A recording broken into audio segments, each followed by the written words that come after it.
While cleaning the body of his deceased daughter before placing her into the coffin, the father accidentally discovered something strange in her mouth. What happened next shocked everyone. Marshall gripped the wooden banister tightly, his knuckles pale and tense. His breath trembled in his chest as the memory surged back unbidden. Sloane's final moments, etched forever in his mind. "Promise me, Marshall," she had said, her voice so faint it was almost swallowed by the cold hum of the hospital monitors. Her hand, small and trembling, had clung to his like a lifeline. Her eyes, glassy with both pain and determination, bore into his. "Promise me you'll protect her, our Jasmine, no matter what."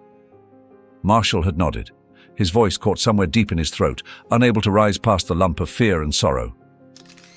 "I promise," he finally whispered. But no promise could shield him from what came next. The hollow silence that fell as Sloane's hand slipped from his. Now, standing alone in the quiet of their family home, he felt the weight of that promise pressing on him like an unyielding chain. Sloane was gone, and the world had grown darker, colder without her. Jasmine's cries jolted him back to the present.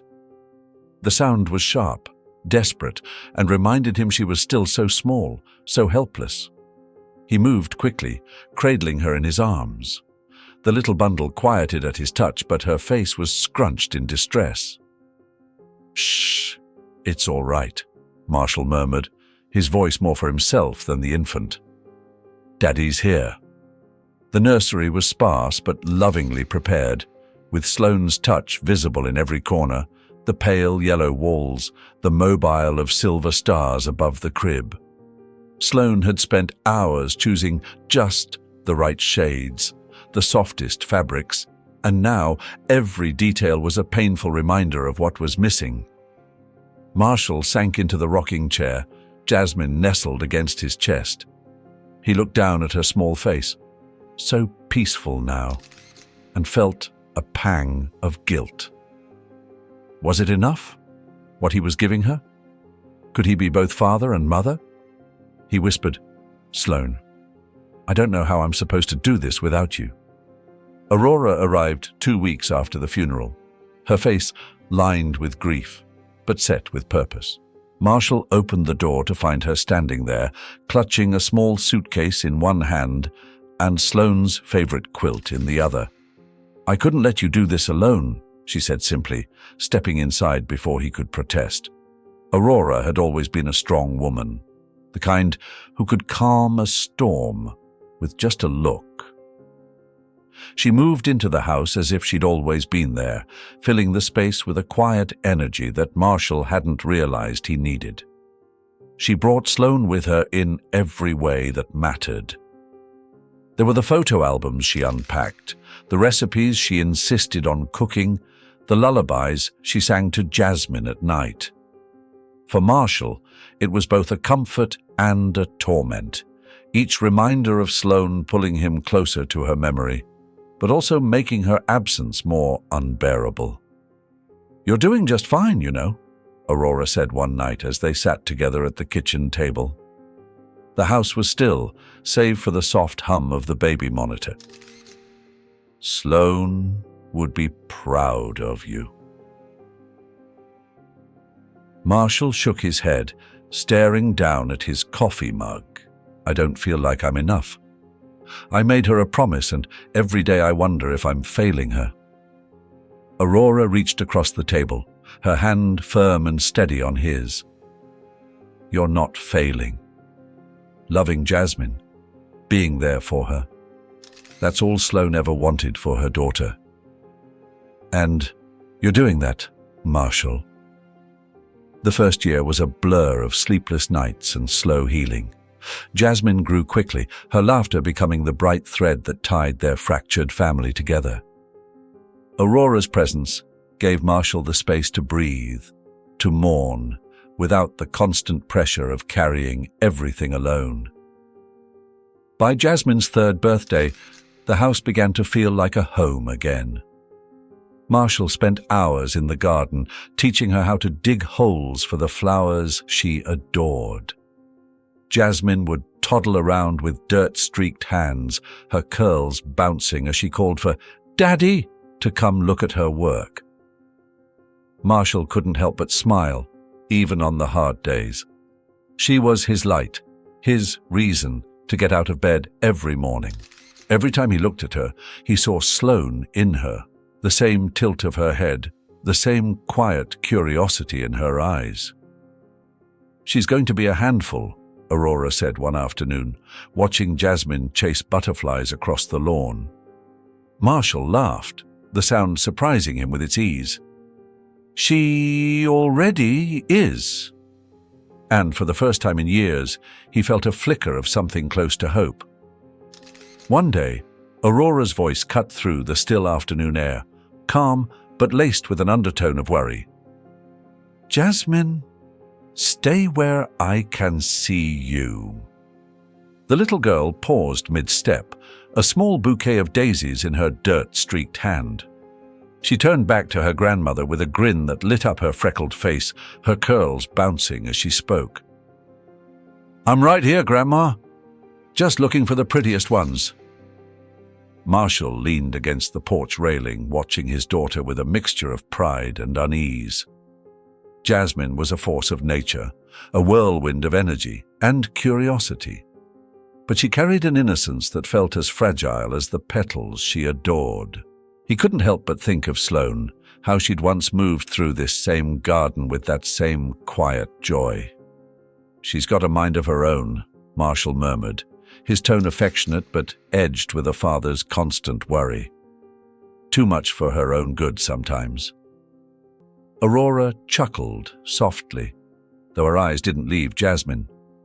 "She's just like Sloane was at that age, wild, free, but stubborn as a mule." Her smile faded slightly. "That stubbornness worries me, though. She's always pushing the limits." It started with Jasmine's fascination with the forest. The woods bordered their small property, a dark expanse of towering oaks and thick underbrush that seemed to hum with secrets.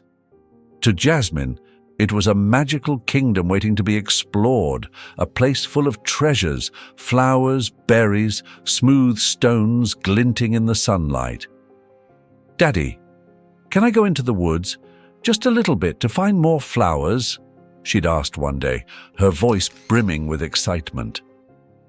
Marshall had hesitated, his gut tightening at the thought. The forest had always unsettled him in a way he couldn't quite explain. It wasn't just its shadowy depth or the way it seemed to swallow sound. It was the stories. Whispers passed around the village about people who ventured too far and never returned, about things seen between the trees that defied explanation. "You can go," he'd finally said, his voice firm, "but only if Grandma or I come with you. No going alone. Promise me that, Jasmine." Jasmine had nodded solemnly, her small hand pressed to her chest. "I promise, Daddy." For a while, she'd kept her word. She'd tug Aurora along by the hand, chattering endlessly as they wandered near the forest's edge. They'd return with baskets brimming with wildflowers and the occasional handful of blackberries, Aurora's face flushed from the exertion, but smiling nonetheless. But Jasmine's curiosity grew bolder. One afternoon, while Aurora napped in the rocking chair, Jasmine slipped away unnoticed. Marshall had been fixing the squeaky back gate when Aurora came rushing out of the house, her expression panicked. "She's gone," she said, clutching her shawl around her shoulders. "She's not in the yard. Marshall, I think she went into the woods." The words hit him like a physical blow. Marshall dropped the wrench and bolted toward the tree line, his heart pounding as he called out, "Jasmine! Jasmine! Where are you?" They searched frantically, Aurora trailing behind him, her steps slower but determined. The shadows beneath the trees seemed to stretch longer, darker, and Marshall felt a prickling along the back of his neck. Finally, a giggle broke through the stillness. "Daddy, look!" Jasmine came bounding toward them, a bundle of daisies and violets clutched in her hands. Her cheeks were flushed, her eyes sparkling with pride. Marshall dropped to his knees, pulling her into a tight embrace. "Jasmine," he breathed, his voice trembling with both relief and frustration. "Don't ever do that again. You scared me and Grandma half to death." "I'm sorry, Daddy," she said softly, her smile fading. "I just wanted to find the prettiest ones for you." Aurora knelt beside them, placing a gentle hand on Jasmine's shoulder. "Sweetheart, you can't run off like that. The forest isn't a safe place for little girls on their own." Jasmine nodded solemnly, but Marshall saw the flicker of defiance in her eyes. Over the next few weeks, Jasmine's trips to the forest became more frequent. She was careful at first, waiting for moments when Aurora was busy or Marshall was working in the shed. She never went far, just far enough to pick a few flowers or gather smooth stones. But each step deeper into the woods seemed to embolden her. Aurora noticed it too. "She's got that look about her," she said one evening, stirring a pot of soup on the stove. The same one Sloane had when she'd made up her mind about something. Lord help us, she won't listen until she's learned her lesson the hard way. Marshall sighed, rubbing a hand over his face. "I'll talk to her again. She's just a kid. She doesn't understand the danger." Marshall kept his promise to talk to Jasmine again. That evening, as the last rays of sunlight filtered through the lace curtains, he called her into the den. She came reluctantly, her hands clasped behind her back and her expression a mix of curiosity and guilt. "Sit down, Jazz," he said, his voice firm but not unkind. She climbed onto the worn armchair opposite him, her legs swinging slightly. "Am I in trouble?" Marshall shook his head, though his face was serious. "Not yet, but I need you to listen. The forest isn't safe, sweetheart. You've been going in too far and it's got me and Grandma worried sick. There's things out there you don't understand." Jasmine frowned, her little brows knitting together. "But, Daddy, I'm careful. I never go too far and I always stay on the paths, and there's someone there who watches out for me." Marshall froze. His grip on the arm of the chair tightened, the wood creaking faintly under his hand. "What do you mean, someone there?" She hesitated, as if weighing whether to tell him. "He's just a man. He's nice. He gives me flowers sometimes, or fruit. He's kind of like a forest guardian." She smiled, as if the thought reassured her. Marshall's stomach churned.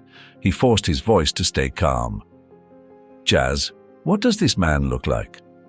Jasmine shrugged, her innocent tone at odds with the rising dread in Marshall's chest. "I don't know. He's old, I think. He has a long coat and his smile is really nice. He said the forest is his home and that he likes it when people take care of it." "Has he ever hurt you? Or told you not to talk about him?"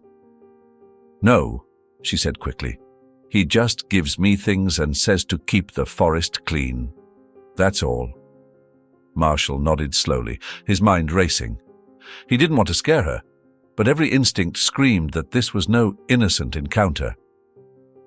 "All right, Jasmine. From now on, no more trips to the woods without me or Grandma. Do you understand?" Her face fell, but she nodded. "I understand, Daddy." For a few days, Jasmine obeyed, staying close to the garden and occupying herself with other activities. But Marshall noticed her growing restlessness, the way her gaze drifted toward the forest whenever she thought no one was looking. It wasn't long before she ventured back. One late afternoon, Aurora was in the kitchen when Jasmine came through the door. At first glance, everything seemed normal. her curls disheveled, her shoes dusty. But then Aurora looked closer. Jasmine's face was pale, almost grey, and her hands were empty. No flowers, no berries. "Jasmine, are you all right?" Aurora asked, setting her knife down and moving toward the girl. "I'm fine, Grandma," Jasmine murmured, but her voice lacked its usual brightness. Aurora touched her forehead. It felt cool, but something about the child's demeanor unsettled her. "Where were you just now?" "Just outside," Jasmine said softly. She slipped past her grandmother and headed toward her room, her small shoulders slumped. Aurora stood in the kitchen, staring after her, the feeling of unease gnawing at her chest. By the next morning, Jasmine's pallor hadn't improved. If anything, she looked worse. Her cheeks sunken, her movements sluggish. She barely touched her breakfast, and even the mention of her favorite blueberry pancakes couldn't coax her into eating. Marshall crouched beside her chair, searching her face for answers. "Jazz, are you feeling sick? Does your tummy hurt?" "No," she whispered, her eyes downcast. "I'm just tired." Aurora and Marshall exchanged worried glances. "She's not herself," Aurora said later, her voice low as she and Marshall spoke in the hallway. "It's like she's fading right in front of us." Marshall's jaw tightened. "I'll take her to see Dr. Millard this afternoon. Something's not right." The doctor's office smelled faintly of antiseptic and old books. Jasmine sat quietly on the exam table, her feet swinging listlessly as Dr. Millard checked her vitals. "She's not running a fever," the doctor said, his brow furrowed. "Her pulse is a bit slow, but nothing alarming. Has she been eating and drinking normally?" "Not really," Marshall admitted. "She's been pale and tired for days now, and there's something. I don't know how to describe it, but she seems different, like something's draining her." Dr. Millard leaned back in his chair, considering. "Has anything unusual happened lately? Any injuries? Changes in routine?" Marshall hesitated. He thought about the man Jasmine had described, about her trips into the woods. But how could he explain that without sounding paranoid? "She's been playing outside a lot," he said finally. "Maybe she's just worn out." The doctor nodded slowly. "That's possible, but if her symptoms persist, bring her back in. We'll run some tests if necessary." Jasmine collapsed on a bright morning, the kind of day that should have carried laughter and sunlight. Aurora was humming in the kitchen, her hands busy with the dough she was kneading for an apple pie. Marshall had just stepped out to fix a squeaky hinge on the front door. "Jasmine, come set the table," Aurora called, wiping her hands on her apron. The sound of something heavy hitting the floor came next, a thud that stopped Aurora cold. She turned to see Jasmine crumpled in the doorway, her small frame limp like a doll abandoned mid-play. "Marshall!" Aurora's voice carried sharp and trembling through the house. Marshall was at her side in moments, his heart pounding as he scooped Jasmine into his arms. Her skin was pale, her breathing shallow. "Call the doctor," he said, his voice a tight rasp. Aurora fumbled with the phone, her hands shaking so badly that she nearly dropped it. The trip to the medical center passed in a blur of red lights and whispered prayers. Marshall couldn't stop staring at Jasmine's face, willing her to open her eyes, to say something, anything. Aurora sat in the back seat, her lips moving silently in what sounded like an old hymn. But no prayers could change what the doctors told them. "I'm sorry," the physician said, his expression grim but practiced, the kind forged over years of delivering unbearable news. "There's nothing more we can do." Marshall's ears rang with the weight of those words. He couldn't feel Aurora's hand on his arm or hear her broken sobs beside him. All he could see was Jasmine, so small and fragile, lying still beneath the hospital's stark white sheets. "No," he said, his voice hoarse and distant to his own ears. "That's not possible. She was fine, just tired. You said it was nothing." The doctor's response was a muted hum, something about unexplained causes and unforeseen complications. None of it mattered. Jasmine was gone. The house felt impossibly large and silent when they returned, carrying the weight of absence. Marshall had thought losing Sloane was the worst pain he could endure, but now, standing in Jasmine's room, the ache was like a hollow chasm inside him. He sank to his knees beside her bed, burying his face in the pillow that still smelled faintly of her hair. Aurora stood in the doorway, her shoulders slumped under an invisible weight.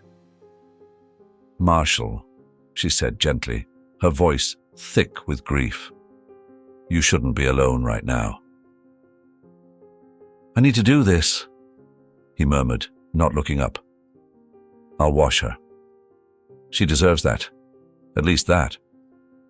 Aurora didn't argue. She simply nodded, retreating to the living room where her tears finally fell freely. Marshall filled the basin with warm water, his hands trembling as he dipped the cloth into it. Jasmine's body lay before him so still and serene that he almost expected her to wake up and scold him for being too rough. He worked carefully, wiping away the remnants of dried mud on her knees and smoothing the tangles in her hair. It was a quiet, sacred act, one that allowed him to focus on her, not the hollow ache of her absence, but the love that still remained. When he reached her face, his movements stilled. Something caught his eye, something faint and green at the corner of her lips. "What?" His voice was barely a whisper. He leaned closer, his heart quickening. It was a small sprig of herb pressed against the inside of her cheek. Gingerly, he reached into her mouth, pulling it free. It was wrapped tightly in a scrap of cloth, woven and coarse, unlike anything he'd seen before. His pulse thundered in his ears as he turned the bundle over in his hands.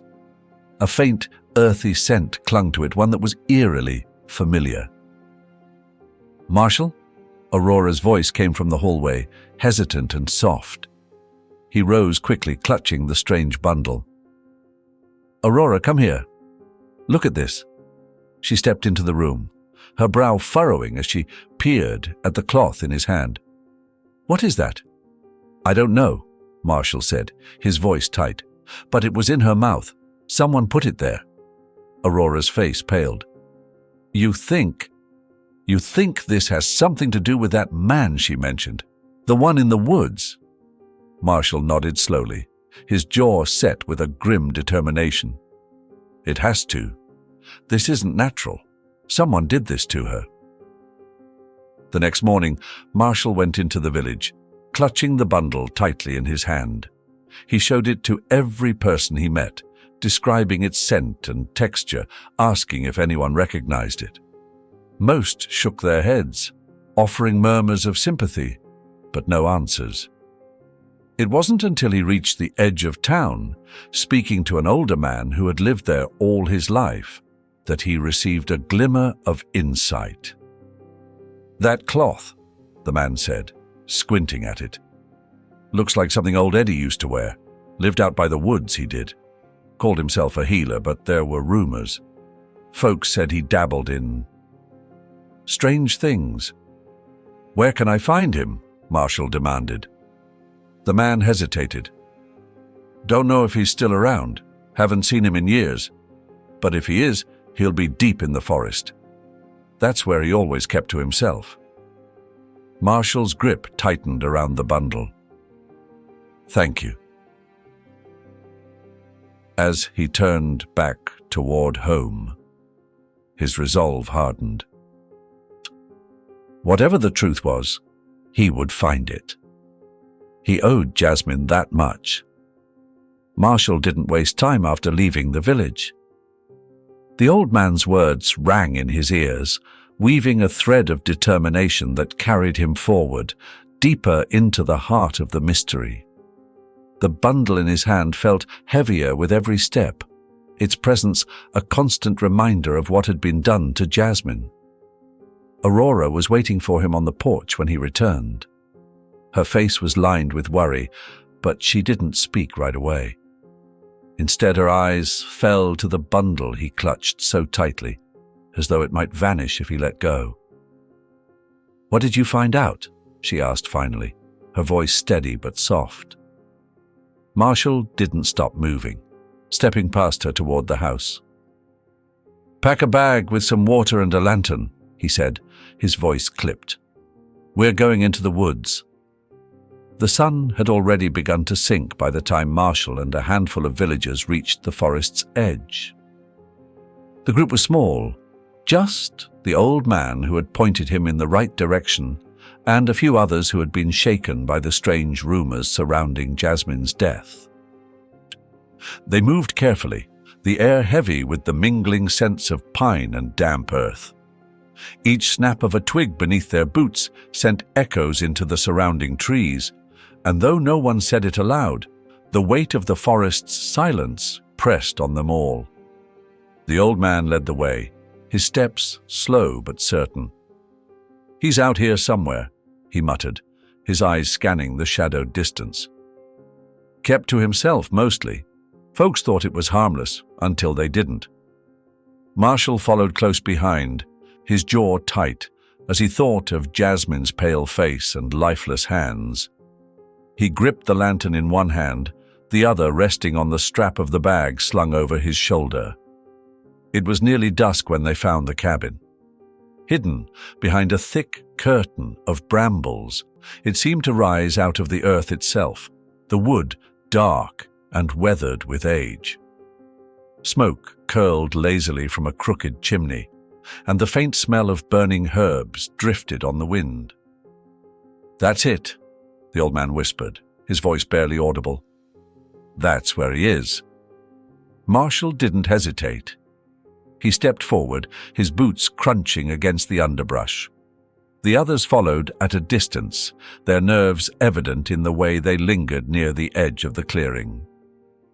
He reached the door and raised a fist to knock, but it creaked open before he could make contact. The man who stood in the doorway was as weathered as the cabin itself. His hair hung in wild, graying strands around his gaunt face, and his eyes were sharp, piercing despite the shadows that clung to them. He wore a long, tattered coat, the fabric frayed and patched in places. "You've come a long way," the man said, his voice rasping like dried leaves. "What do you want?" Marshall held up the bundle, his hand steady despite the storm brewing inside him. "You know what this is." The man's eyes flicked to the cloth, his expression unreadable. For a moment, he said nothing, and the silence stretched between them like a taut wire. "Come inside," he said at last, stepping aside. The inside of the cabin was as eerie as the man who lived there. Bundles of dried herbs hung from the low ceiling, their shadows dancing against the walls in the dim firelight. A crude table stood in the center of the room, its surface cluttered with glass jars and scraps of paper covered in scrawled handwriting. Marshall didn't sit when the man gestured to a stool. Instead, he stood tall, his glare unwavering. "I want answers," he said firmly. "This was found in my daughter's mouth. She's dead. And I want to know why." The man's eyes flickered with something, guilt perhaps, or fear. He moved slowly to the table, his bony fingers tracing the edge of a jar. "I never meant for it to go that far," he said finally, his voice low. "The herbs were meant to make her sleep, nothing more." "Sleep?" Marshall's voice rose, anger sharpening the word into a blade. "You poisoned her!" The man shook his head quickly. No, it wasn't poison. It was. To make her docile, easy to take. The words hit Marshall like a physical blow.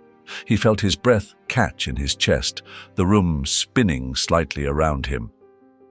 Take her? For what? The man hesitated, his hands trembling as he leaned against the table. I sell them, he admitted, his voice barely a whisper. To families who can't have children. They pay well for a child. But I didn't get the chance to move her. She woke up too soon. Marshall lunged forward, grabbing the man by the collar and slamming him against the wall. You're telling me you were going to sell my daughter like she was livestock, he hissed, his voice shaking with fury. I didn't mean for her to die, the man gasped, his eyes wide with fear. Something went wrong with the herbs. I swear I didn't mean for it to happen. Marshall released him with a shove, his hands trembling as he backed away. He turned to the others, who stood frozen in the doorway, their faces pale. Call the police, Marshall said, his voice cold and steady. This man's going to answer for what he's done. By the time the authorities arrived, the man had sunk into a defeated silence, his hands bound as he sat slumped in a corner. Marshall stood outside the cabin, staring into the darkening forest. He had answers now, but they brought no comfort, only more questions, more pain. The house was silent when Marshall carried Jasmine through the door, her fragile body wrapped in the same quilt Sloane had sewn years ago.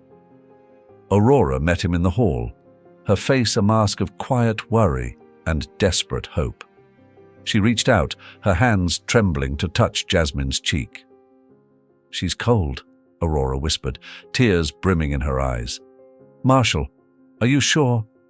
She's not gone, Marshall cut her off, his voice sharp but shaking. Not yet. I know it. He didn't wait for a reply, moving past her and into Jasmine's room. The air inside was heavy with memories of her laughter and the faint floral scent of the lavender sachets she liked to tuck into her drawers. Marshall gently placed her on the bed, pulling the covers up to her chin. Aurora hovered in the doorway, clutching the edge of the frame. What do we do now? We wait, Marshall said simply. His voice had a steely determination, but his hands betrayed him as they shook while smoothing Jasmine's hair. We keep her warm, and we wait. The night stretched endlessly. Marshall didn't leave her side, his fingers brushing against hers every few minutes to reassure himself she was still there, still fighting. He hadn't slept in what felt like days, but exhaustion couldn't touch him now. Aurora sat by the window, her hands clasped tightly around the rosary she hadn't used in years. Her whispers of prayer were soft, but constant, a rhythm that seemed to fill the room with a fragile thread of hope. Please, Lord, she murmured, her voice cracking. Bring her back to us. Don't take her. Not yet. The hours ticked by with excruciating slowness. Every small movement Jasmine made, a flicker of her eyelids, a faint shift of her hand, sent jolts of hope through Marshall's chest, only to leave him in despair when they didn't amount to more. But just before dawn, something changed. Marshall felt it first, a faint, almost imperceptible squeeze of Jasmine's hand in his. He froze, his breath catching as he stared down at her pale face. Jasmine, he whispered, his voice trembling. Her eyelashes fluttered, her lips parting to draw in a shallow breath. Aurora, sensing the shift, was at the bedside in seconds. Jazz?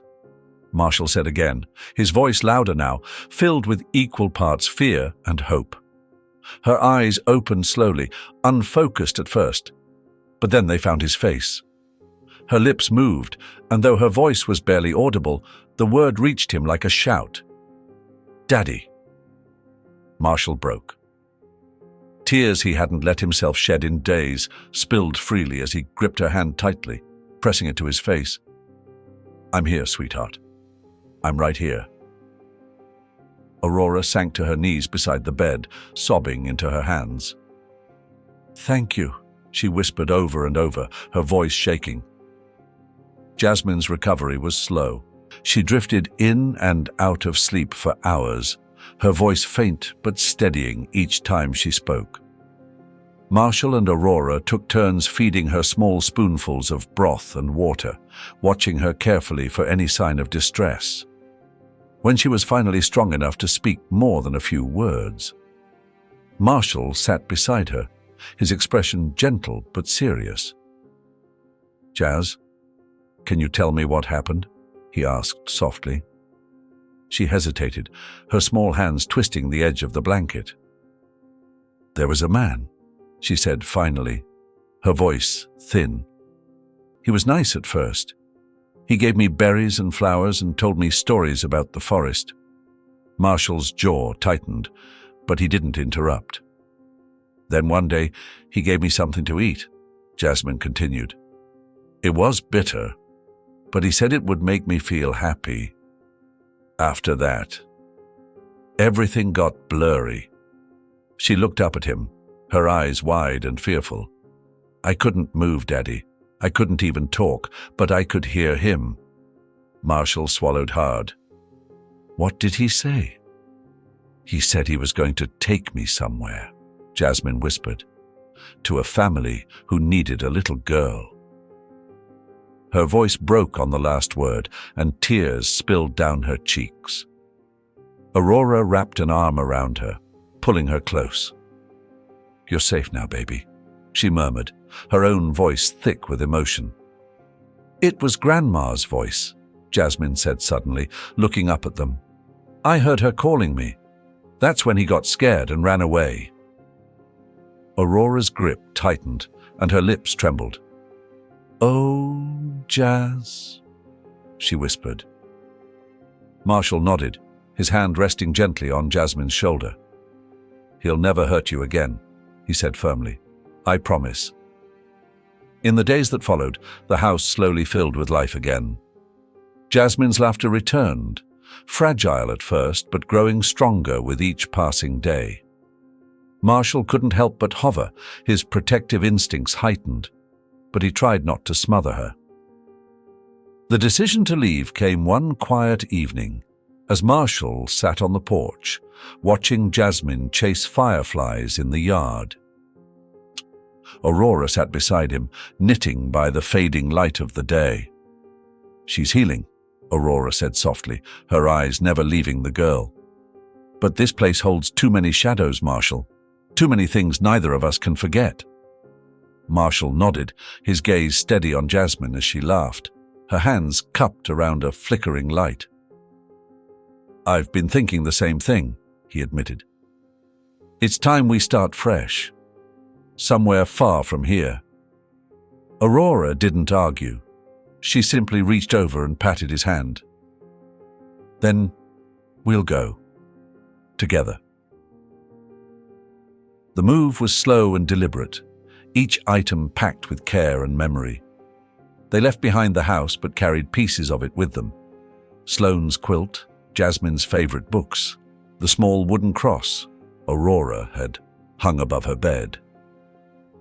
Their new home was a modest cottage on the edge of a peaceful village surrounded by rolling hills and fields that seemed to stretch forever. It was quiet, a kind of quiet that soothed rather than unsettled. The locals were kind but unobtrusive, offering smiles and the occasional casserole without prying too deeply into the past. For the first time in years, Marshall felt something close to peace. Marshall threw himself into building a life for Jasmine.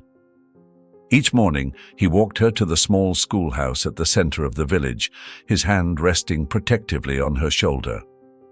Her steps were hesitant at first, but by the second week, she was bounding ahead, her backpack bouncing as she waved goodbye. In the afternoons, they explored the countryside together, finding new trails and quiet streams where Jasmine could splash and laugh freely.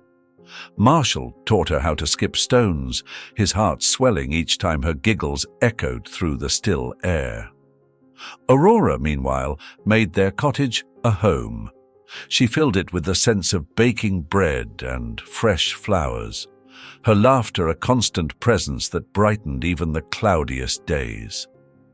At night, she'd sit with Jasmine by the fire, sharing stories of Sloane, her favorite songs, her mischief as a child, the way her smile could light up a room. Jasmine began to blossom in ways Marshall hadn't dared to hope for.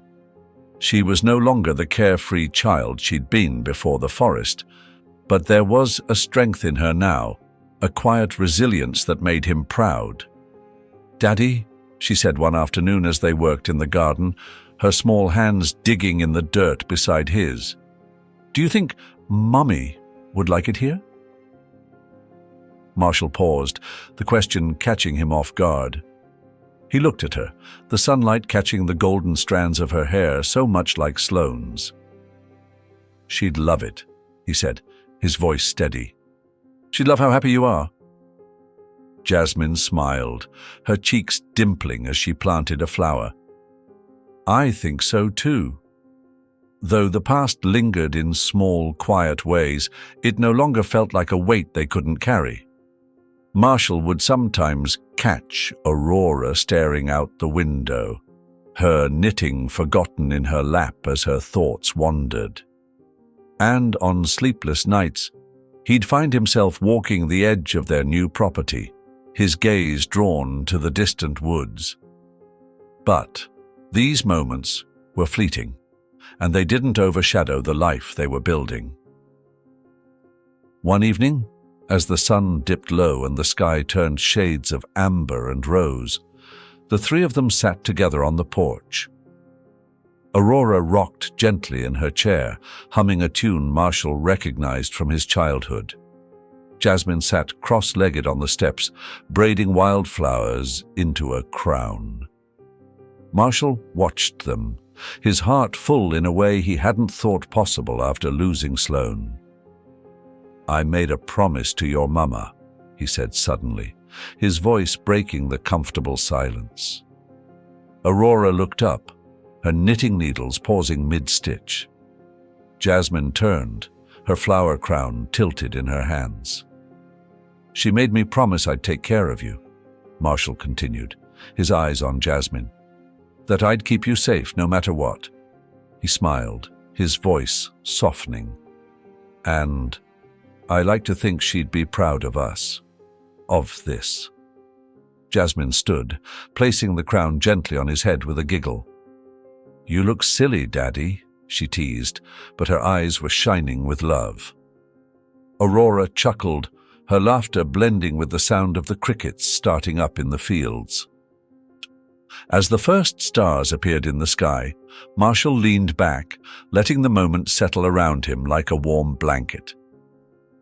Sloane wasn't there, not in the way he wished she could be, but her presence was woven into every smile, every laugh, every moment of joy they shared.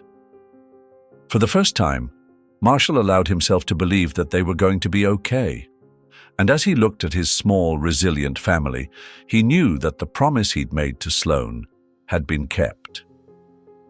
He closed his eyes, breathing in the crisp evening air, and whispered a quiet prayer of gratitude. Turned to the others, who stood frozen in the doorway, their faces pale. "Call the police," Marshall said, his voice cold and steady. "This man's going to answer for what he's done." By the time the authorities arrived, the man had sunk into a defeated silence, his hands bound as he sat slumped in a corner. Marshall stood outside the cabin, staring into the darkening forest. He had answers now, but they brought no comfort. Only more questions, more pain. And as the trees whispered in the wind, he couldn't shake the feeling that the forest's secrets weren't finished with him yet. The story of Marshall, Aurora, and Jasmine is a deeply moving tale of resilience, love, and the enduring strength of family. Their journey begins in the shadow of grief and loss, as Marshall grapples with the devastating deaths of his wife Sloane and, seemingly, his daughter Jasmine. Yet, through the darkest moments, the characters exhibit profound courage and determination to protect and rebuild what remains of their family. Marshall's unwavering devotion to Jasmine, even in the face of seemingly insurmountable odds, showcases the boundless depth of parental love. His refusal to give up on her, his relentless pursuit of the truth, and his fight to restore her life reflect an extraordinary strength of character. Aurora's quiet fortitude and faith are equally inspiring, offering a reminder of the quiet yet powerful role of hope in overcoming despair. The story beautifully emphasizes the importance of community and family in healing. It also delivers a poignant lesson. Even after unimaginable loss, life has the capacity to renew itself through love, persistence, and shared strength. This journey highlights that true resilience is not just in surviving tragedy, but in finding the courage to embrace hope and rebuild a life worth living. If this story touched your heart, don't forget to like and share it. Leave a comment to tell us how it inspired you, and if you haven't already, subscribe to the channel. May God bless you and be with you every step of the way.